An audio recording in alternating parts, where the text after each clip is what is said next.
Alright, everybody, welcome back to the Arena Football Nation channel. I hope you are doing well. And in today's video, we got a recap of Week 5 for the National Arena League. And we only have 2 games on the docket for this week, with the Rugaroo traveling to take on the Horsemen on Thursday, April 3rd. And the Miners going to take on the Cobras in a rematch on Saturday, April 5th. Got a little cross-divisional matchup and a decisive American Division matchup. So let's get right into it. Alright, in Game 1, you had the Rugaroo traveling to the Idaho Horsemen. So cross-divisional matchup, like I said. But also at the end of the day, you're looking to see a good matchup between these two teams, as they're both trying to climb those standings and get a win, add on a win to this season.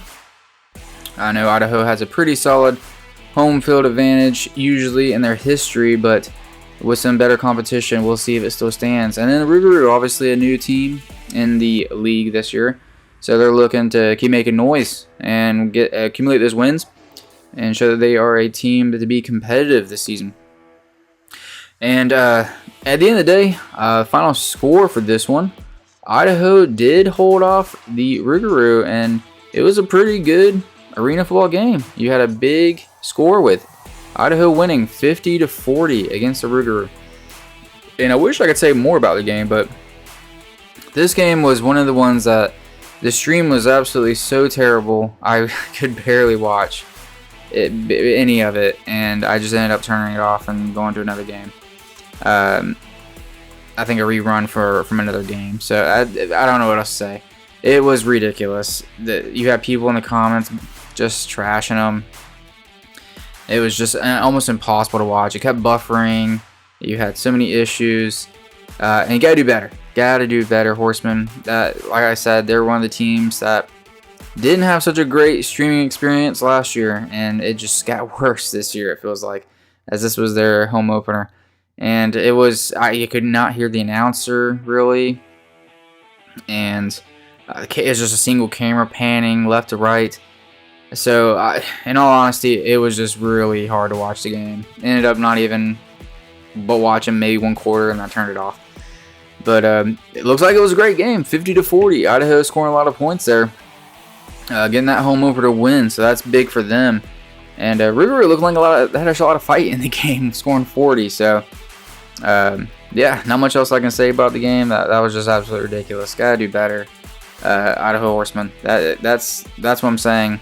When it comes to the streaming issues, unfortunately, that a lot of these indoor and arena teams have, and then people check it out, especially new people, and they say, "What is this? This is a joke," and they don't even want to, return and watch more. So, gotta clean that up. That's not good quality at all. At this point, unfortunately, it looks like the NAL is the worst of the 3 big leagues I cover. I mean, you obviously have the Indoor Football League having their own paid streaming service at this point. So the quality's got to be top notch, and so far in my personal experience, I have had no issues that are even remotely as bad as this. Obviously, I've been pretty happy with it so far. AF1 has been, obviously, I've said nothing but great things about them and the quality of their streams, and not just obviously the visual, but graphics been great. You had a lot of good things going for their streaming service, so. Gotta do better, NAL. You're now dropped to the 3rd tier when it comes to the streaming. And, yeah, I just gotta clean that up. Alright, in Game 2, you had, like I said, the Wheeling Miners gotta pick up a win. 0-3 going into this game. And the Cobras coming off that big bounce-back win against the Lions. So things aren't looking too great for the Miners if they don't have just an absolute fantastic game on, going into this. As the Cobras are looking to be coming off that high, and absolutely crazy. The Miners get their first win of the season, knocking off the Cobras at the Cobras' home field, 48-38. So, big win for the Miners. They finally get in the win column, and a lot of questions for the Cobras there. You beat the Lions, who are looking like one of the preseason favorites in that American Division. And especially after they blanked you, and then you have a team that's 0-3 come in and beat you in the Wheeling Miners. So a lot of questions for the Cobras after this one.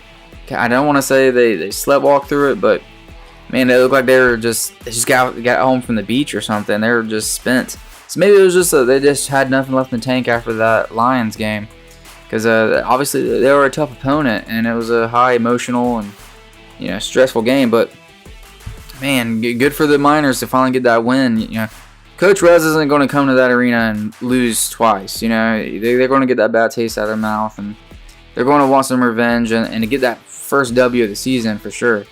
So big win for the Miners, especially against a conference opponent and probably one of the teams that they're going to be looking to fight for that playoff position, one of those top 2 positions. So big win there. A lot of questions down for the Cobras. What an up and down team they're looking like right now. So what are you going to get with them going forward? But like I said, that was only 2 games on the weekend for the NAL. Pretty good games overall when it comes to the score line. Let's take a look at the standings after this week. And you have in the American Division, like I said, the Renegades still there, only played 1 game. I don't know what to say. Still got a lot of questions about them, obviously. So really interesting to see how they do in their second game. You obviously have the Cobras there at 2 with a 2-2 record now. A lot of questions with them as well after that loss. Are they just up and down team? Are they going to have some consistency going forward?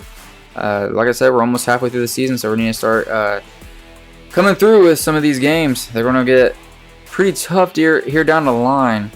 3rd seed, you have the Lions at 2-1. Like I said, they came off that loss to the Cobras, so I'm sure they're looking to bounce back, and they're obviously one of the better teams and the outlook for the American Division. So it's going to be a tough battle there to see who gets that 1 and 2 seed.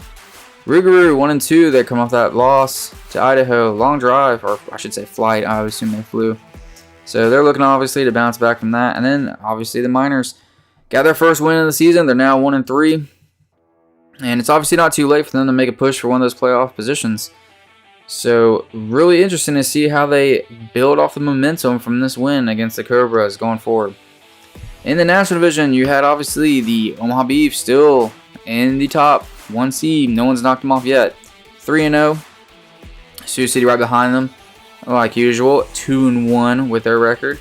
And then the Spartans at 1 and 2, along with the Idaho Horsemen. So really starting to shape up these standings, and a clear picture is kind of getting there for the playoff positionings. So a lot of excitement, a lot of football left. Really awesome games. Really excited to see how this is going to go out down here on the final stretch, the second half of the season, as it looks pretty wide open still. No one's a definite, for sure, lock. Maybe you could say the Beef, but they are having some close games recently with some teams, so nothing set in stone yet, and it should be a great stretch the rest of the way. Let's take a look at the games for next weekend. You have a full slate of games.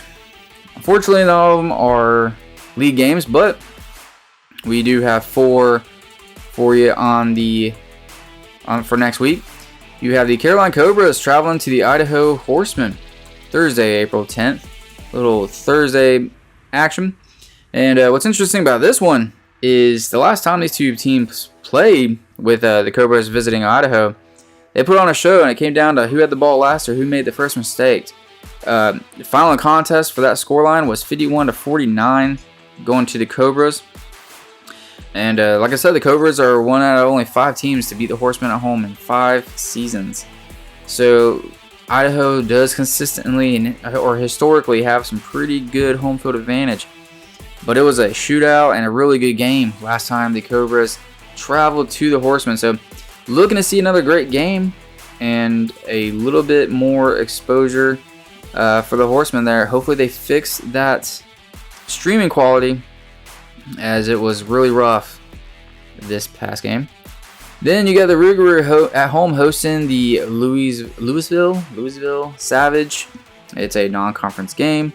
So obviously Rugaroo looking to continue to show that they're improving and get a win here. Usually with these non-league opponents, these semi-pro opponents, usually teams blow them out unless you're the Omaha Beef.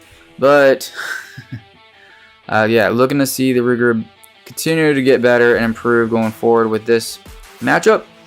Then you have the Colorado Spartans hosting the Las Vegas Kings. Same thing. It's another non-conference opponent, or non-league opponent, I should say. So Spartans looking to host a, good home game here, get a big win, and just pump up that home crowd going forward. And then the other actual league game, this will be on Sunday, April 13th. You have the Beaumont Renegades finally playing a game. They will play more than one game this season. And what a matchup as I take on the Omaha Beef. So, 6 weeks into the season, they only played 2 games, and both against the top 2 teams out there in the National Division. So, really big test here for the Renegades. It was a big victory against the Sioux City Bandits. But you get the defending champions in the Omaha Beef coming into town. So, really a big test here to see how good the Renegades are, and if that long stretch of not playing will affect them in this game. Alright everybody, that will do it for this video, the Week 5 of the National Arena League. If you appreciate this kind of content, you like it, go ahead and like the video. I would truly appreciate it, and it shows that you obviously enjoy this content. And if you haven't yet, subscribe to the channel so you can follow along for more as we look to cover all the arena and indoor football leagues in the 2025 season. Alright everybody, I'll see you in the next one.